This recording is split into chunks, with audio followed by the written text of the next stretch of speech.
estava falando então que na psicologia, então é diferente, né? Se o ser humano está aqui, né, tem um grupo que está vendo o ser humano por essa perspectiva aqui de baixo, sobre a parte mais da sexualidade, de como foi desenvolvida através das experiências sexuais, etc. E tal. Tem outro grupo que está aqui, está vendo mais pela parte espiritual, que é também um dos grandes motores da vida humana, né? Todos os povos do planeta são relacionados com o religioso e com a parte espiritual. Então, os terapeutas transpessoais, embaixo os psicanalistas, tem os gestaltistas que trabalham com a técnica da vida agora, né? Tem a cognitiva, que trabalha mais com a cognição, com o mental, né? E tem a turma das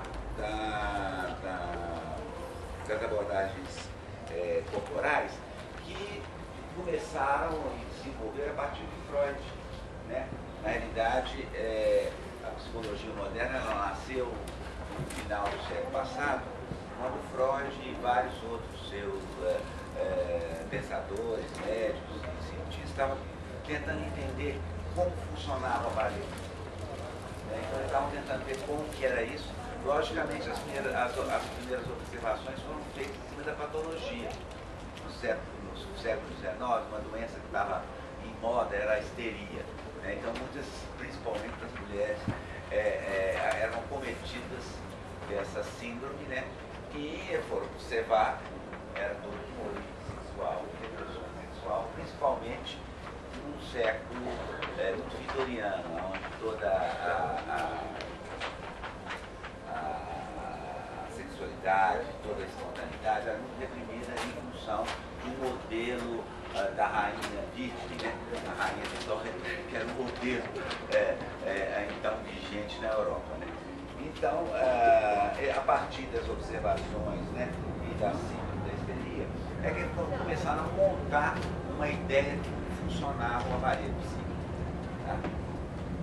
E aí, cada um desses pensadores e cientistas deram uma contribuição muito importante. Lógico, no início das ideias de Freud também ele não achou isso sozinho.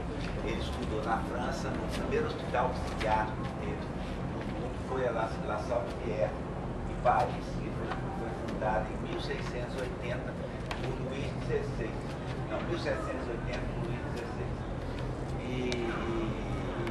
E lá estiveram Charcot, Pinel, Mesmer, todos esses que a gente estudou da psiquiatria, né, todos passaram e eles foram internos lá ou trabalhavam nesse centro. Né? Então, Freud passou um tempo na França estudando esses princípios e aí, junto com outros, principalmente da Áustria e da Alemanha, criaram uma ideia de como funcionaria esse aparelho. Eu vou colocar em imagens, talvez vai facilitando para nós, tá? Quero aproveitar a felicidade. Ok. Tá. Deixa ela mais parada, que a gente fica segura a imagem. Então. Mas é isso que eu tô querendo ajeitar, ver se não ficar segurando muito mais.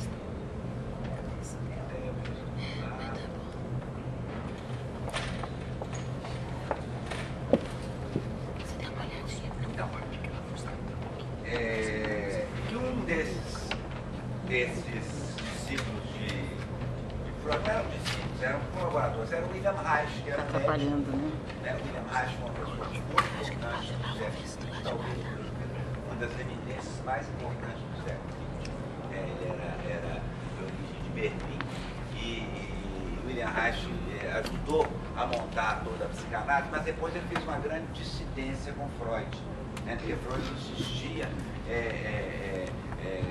no mapa dele, e William Reich começou a mostrar que todo o inconsciente, né, a grande descoberta no final do século XIX de Freud e todos os discípulos, foram que a maioria dos nossos comportamentos são movidos por forças inconscientes. E na realidade quase nada da gente é consciente.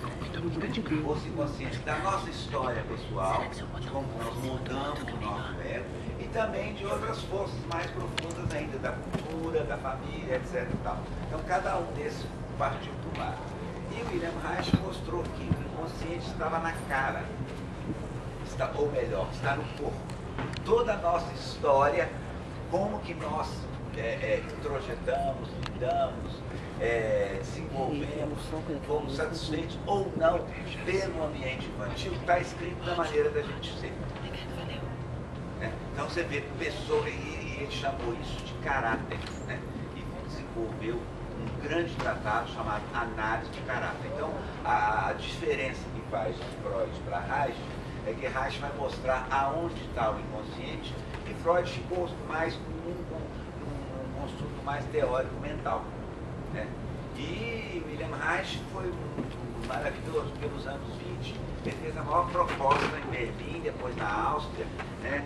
Ele fez uma espécie de uma sociedade, uma ONG, vamos dizer assim, se a gente fosse falar hoje, chamava Sexopol, a política da sexualidade.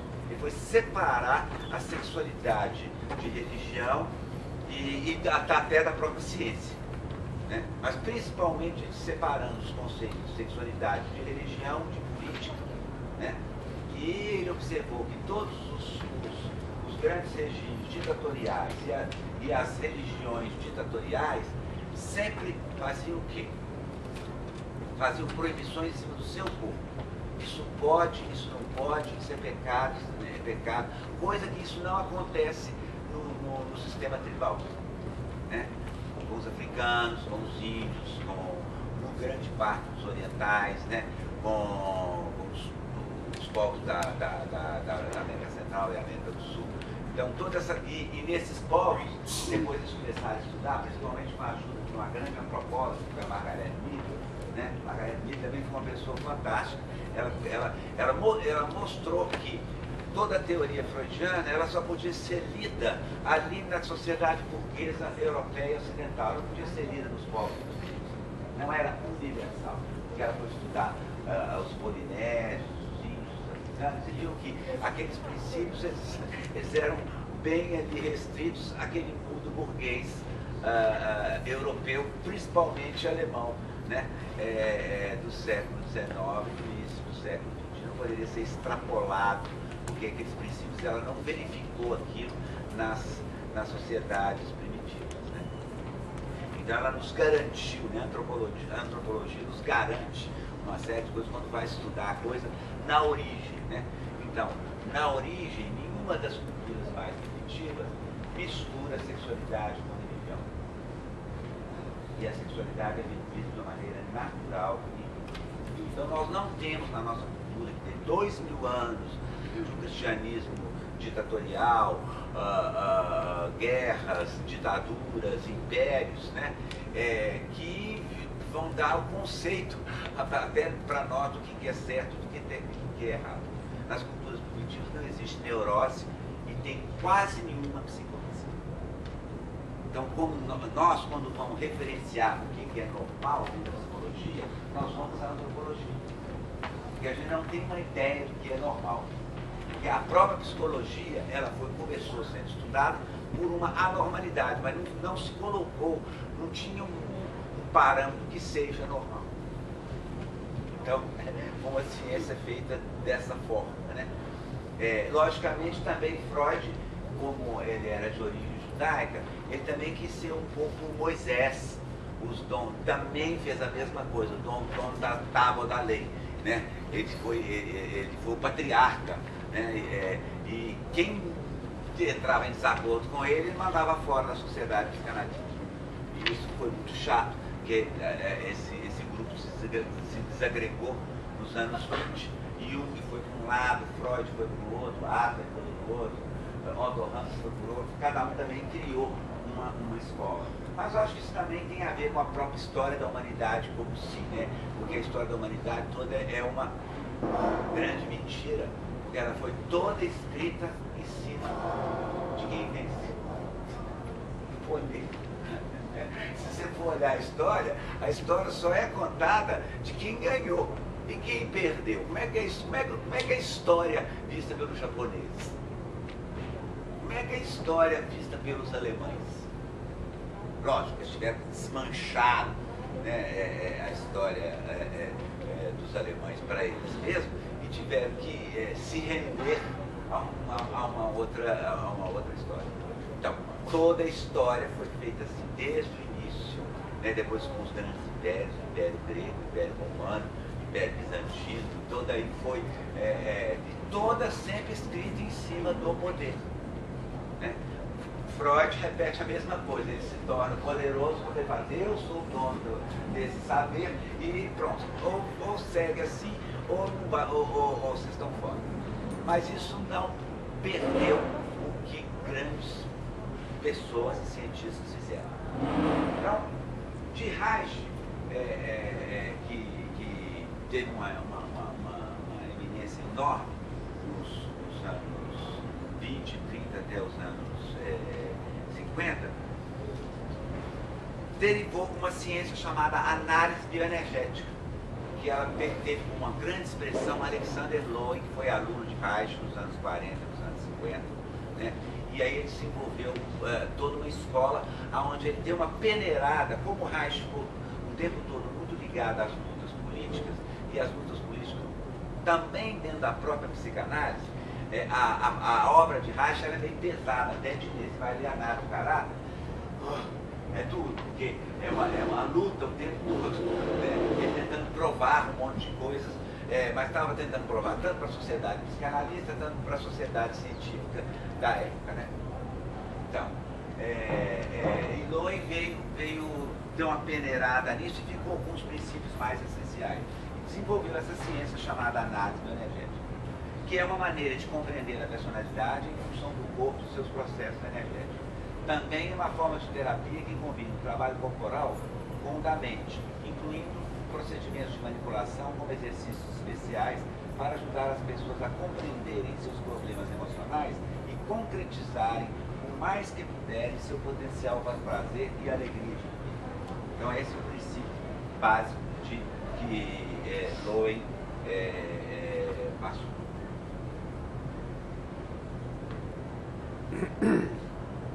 Os princípios dessa ciência aqui ó, nós temos a enfermidade emocional de um lado e a saúde emocional do outro, né? E toda a experiência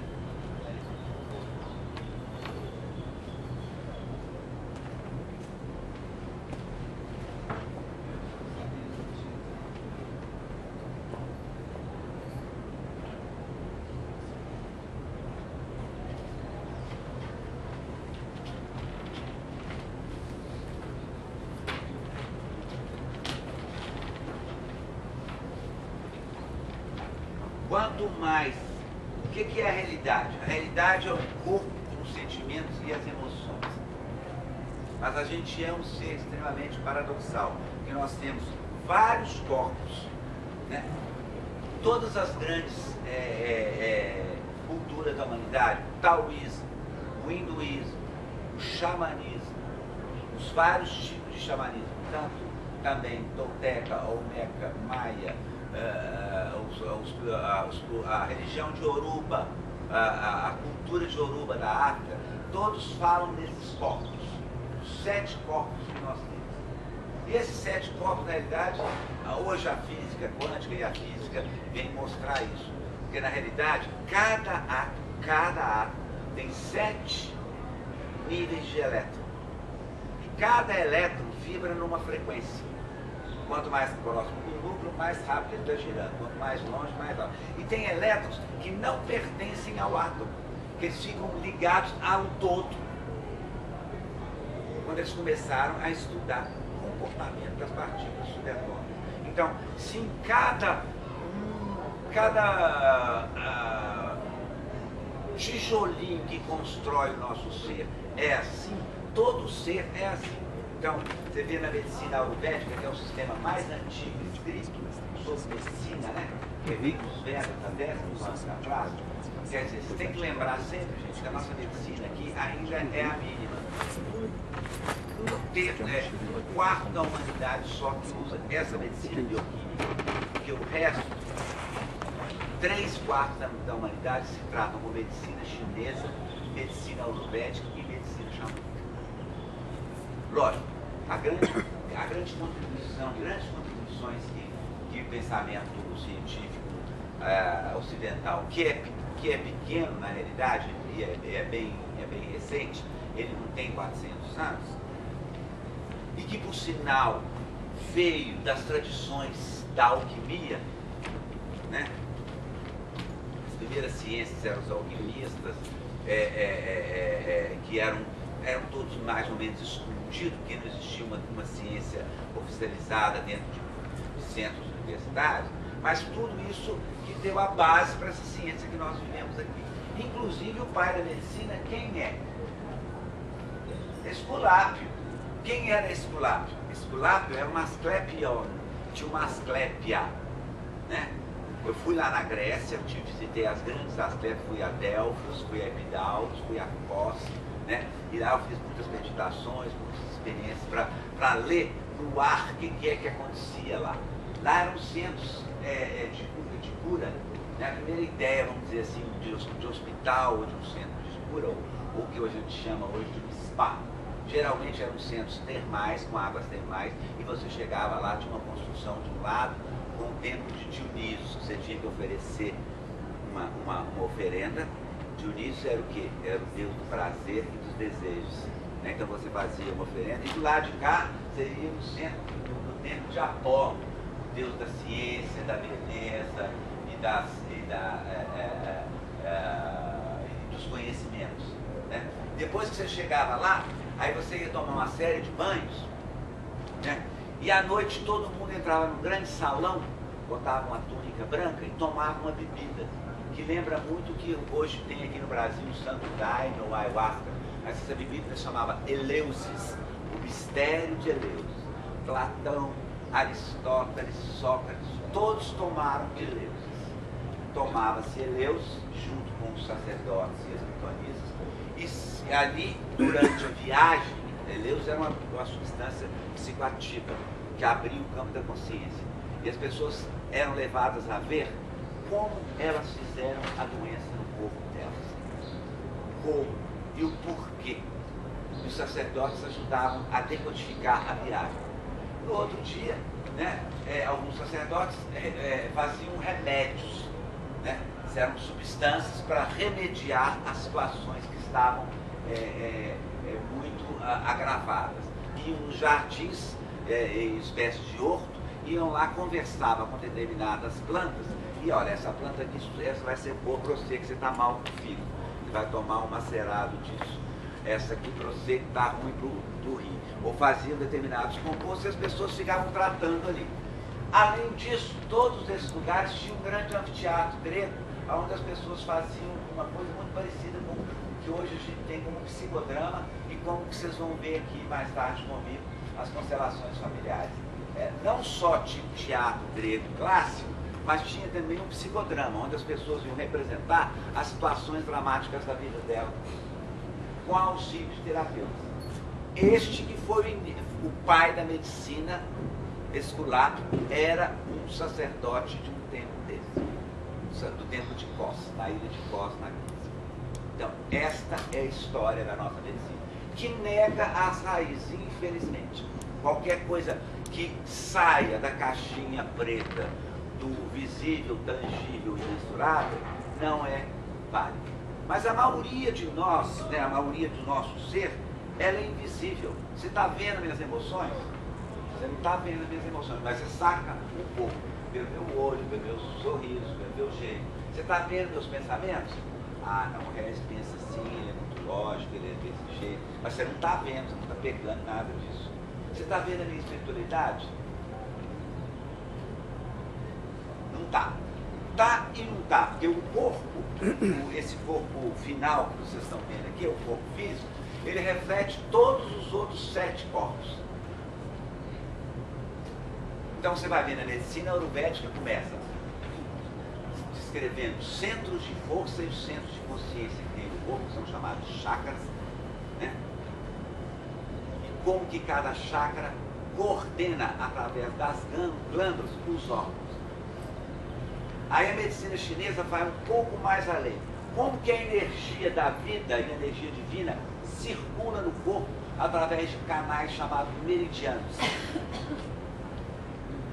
E eles tratam os sujeitos através desses canais. Eu estudei medicina chinesa em Pequim, né?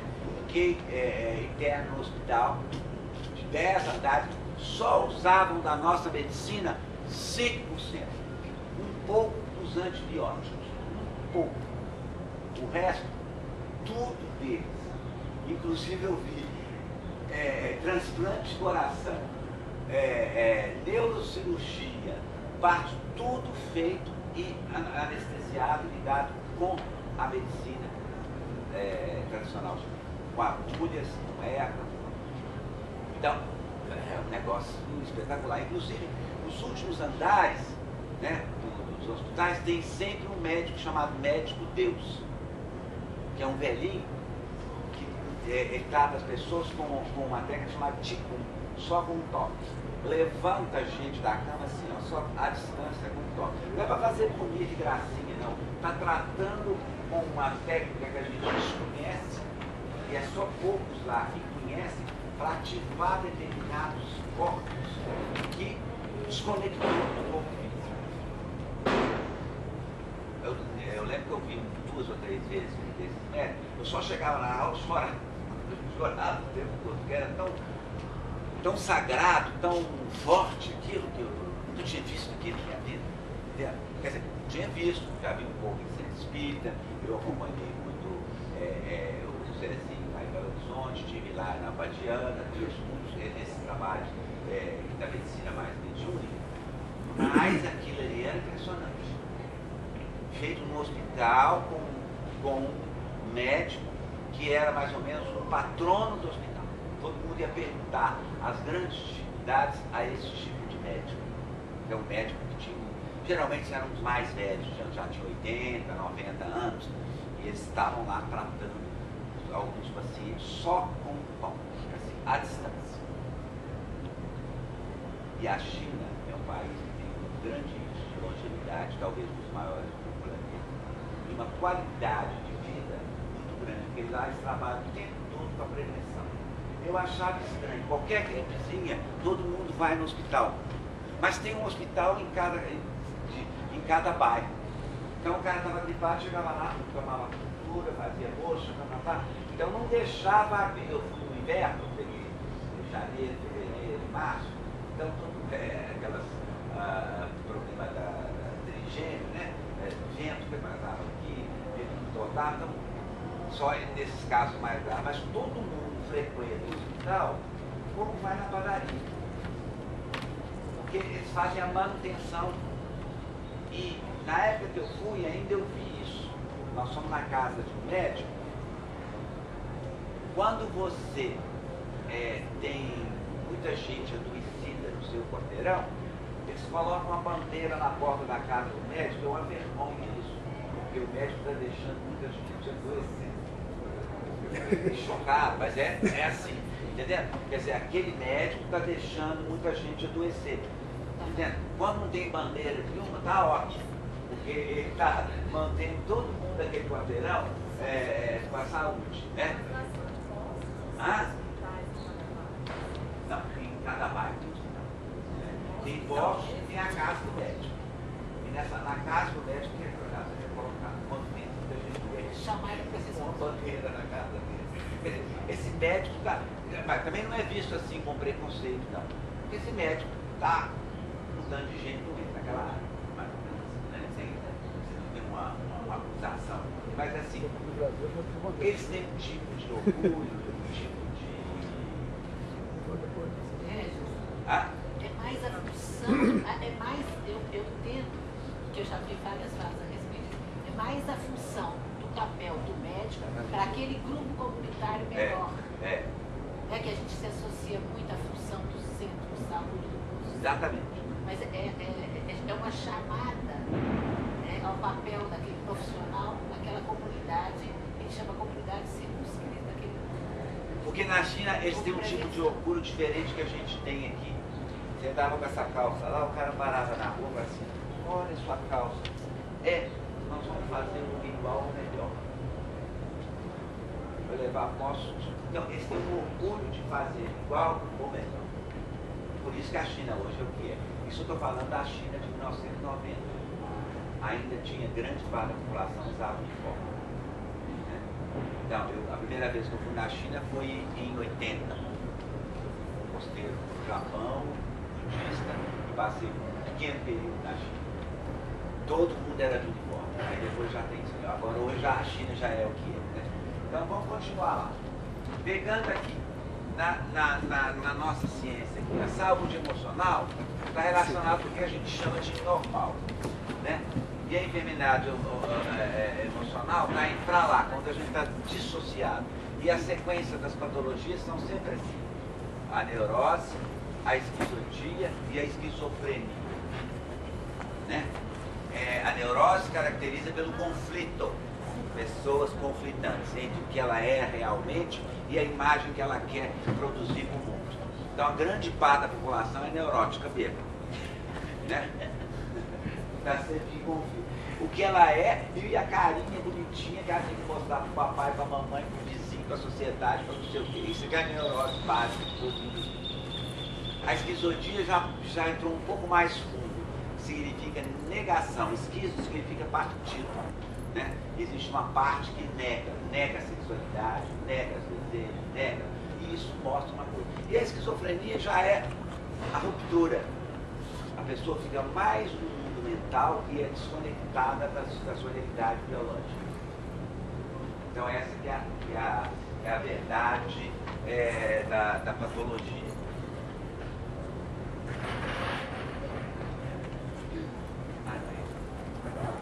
Então, imagem e realidade. Imagem é a concepção mental, realidade é o ser físico, o corpo, sentimento e emoção. A imagem deriva a sua realidade da associação com sentimentos e emoções. Como é que é feito isso? Quando a gente nasce, todo mundo é igualzinho, é igual um budinho, um nenenzinho com muita energia, é o ser, você pega assim, parece um ser celeste, que ainda está assim com a energia pura de Deus, né? Todo mundo pega o neném e sabe aquilo. O neném vai ser amamentado, vai ser tocado, vai ser educado, vai ser recolocado no processo de desenvolvimento dele. Então, essa imagem que nós temos de nós mesmos é feita a partir da satisfação ou não, de como foi feita a satisfação ou não das nossas necessidades básicas. Ou seja, comer, fazer xixi, fazer cocô, contato afetivo. Isso é o basicão. Todo o nosso ser é escrito em cima disso. Se houve excessos ou deficiências nesse período inicial, vai criar buracos em nós, buracos entre aspas, ou bolsões de excesso de energia, ou buracos de falta de energia, que a energia é dada pelo contato e pela satisfação. O que move nós, eu sempre começo as minhas palestras fazendo a primeira coisa aqui, choque da realidade. Todos nós nascemos de quê? De uma bela trepada. E essa trepada vai terminar aos 90 anos, quando a gente vai morrer. Então, esse desejo é que moveu a vida. Tem gente, quando eu falo isso, fica vermelhinha. Lembrei que eu sou filho de uma trepada. Mas todo mundo é filho de uma trepada. Ou bem dada, ou mal dada, ou nas coxas, como é que for. Entendeu? Mas se nasceu, é porque aconteceu esse ato. A igreja, infelizmente, né, a religião ocidental, ela tapou isso aí e fala de início que a trepada é um pecado. E que é uma contradição na gente, que vocês são filhos do pecado. Isso é que Reich vem mostrar. Mas será que a coisa aconteceu assim? Ou ela foi colocada assim por um grupinho que achou que, peraí, nós vamos controlar esse bando? Abraão e a turma lá do início, falaram, nós vamos controlar essa galera aqui, então é o seguinte, isso é pecado, isso não é pecado, isso é certo, isso é errado. Mas eles fazem, eles faziam. Quê? Mas eles faziam, né? Fazia o pecado também, todo mundo pecava. Né? Pecado bom. Mas criou um conflito, né? E a mulher, coitada? A mulher, dentro do inconsciente dela, de cara, ela é uma pecadora, ela induz o homem ao pecado. Até que a gente conseguiu liberar isso com os movimentos feministas, Mas muitas mulheres ainda acham que elas é que provocam o homem, como se o homem fosse um anjinho e elas são um capitinho que vão lá dar a maçã para ele. E entra numa culpa, lá dentro já está com a culpa, já nasce com culpa, você já nasceu culpada. Nós conseguimos no século XX desmontar isso graças ao William Reich, que fazia esses grupos de terapia na rua, em Berlim, com 500, com 1000 pessoas nas praças, em 1920. Chamava Sexopol, a política da sexualidade. E ele mostrava isso. Né? Aqui está Batido bem. Aqui está o vovô, né? O vovô Freud que vai tentar mostrar o desenvolvimento do aparelho psíquico. A turma de Viena, né? Está aqui, está Freud, está Reich, está Jung, Reich, Jung, Adler, Breuer, Firenze. É a turma que começou a criar o desenvolvimento da psicologia e da psicanálise. O aparelho psíquico, logicamente, essa ideia do aparelho psíquico ainda no início do século XX era exatamente como os grandes navegadores tinham os mapas antigos, né, da Idade Média. Dali para lá do oceano é cheio de dragões, cheio de monstros, o oceano é quadrado, desce assim, escorre tudo, entendeu? A ideia que se tinha, né, era uma ideia distorcida, né, que ali é cheio de dragões, de monstros, não sei o quê. Também o mapa inicial freudiano era bem assim, tá? Freud olhava, inclusive, as nossas pulsões, que achavam que eram pulsões destrutivas. E ainda criou um conceito de Thanatos, que nós temos também uma parte nossa que vai em direção à morte. Mas nós vamos em direção à morte de qualquer jeito. Cada dia que eu vivo é menos um dia. Eu já estou morrendo de medo que eu vou chegar daqui a pouco aos 60 anos. Não parei. Mas por que fica pensando nisso? Não é bom ficar pensando nisso. Mas a gente tem que pensar. A gente não quer, ué. Um exercício que a gente faz no budismo, pelo menos uma vez por mês, você senta e medita sobre a sua morte. Ah, credo. É bárbaro. Você senta, como é que é eu morrer? Né?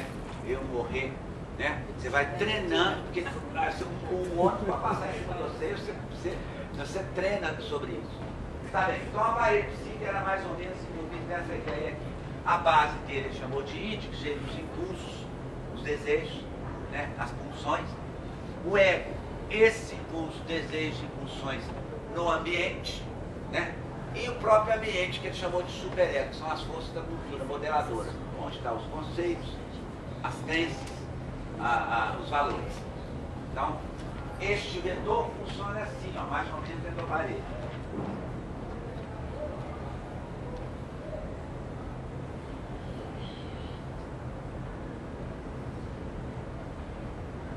O id que pede passagem de expressão dos desejos, o superego diz pode, não pode, e o ego fica espremidinho aqui no meio, faço ou não faço, né? Parte, não sei porque esse troço andando, tá? Então, parte desse material ele vai ser consciente, você pode até lembrar, e parte ele vai ficar inconsciente, você já vai esquecer. A palavra inconsciente na psicologia é também paradoxal.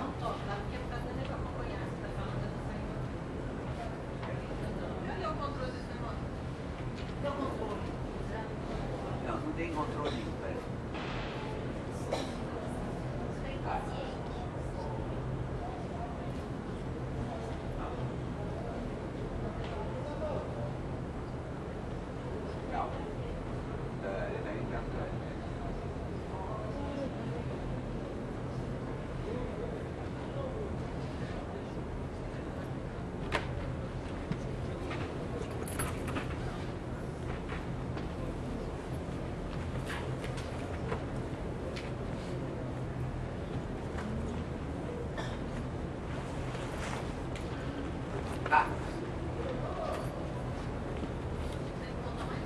Não. Tá bom, ali não precisa de mais nada não. Ali né? Então parte disso é consciente e inconsciente. O que é inconsciente? Inconsciente não quer dizer que a gente não sabe. O em grego, em latim, não quer dizer negação, só negação. In significa dentro, estrutura dentro. Então, quando a gente fala de inconsciente, nós não estamos falando só de uma negação da consciência, não. Porque consciente e inconsciente é igual uma moeda. Não tem jeito de você tirar uma coisa da outra. Consciente é a ciência que nós todos temos. Você sabe, você sabe, você sabe, você é minha empregada, sabe, você sabe. Essa coisa que vê. Isso que vê na gente é o consciente. Isso que vê. Não é que é ver só com os olhos, não. Que vê com a alma, que vê com a consciência, que vê com o conceito, que vê com a cognição, que vê com a emoção. Então, isso que vê em nós é tudo igual. Como é que a gente sabe que é igual? Quando você vai num relógio.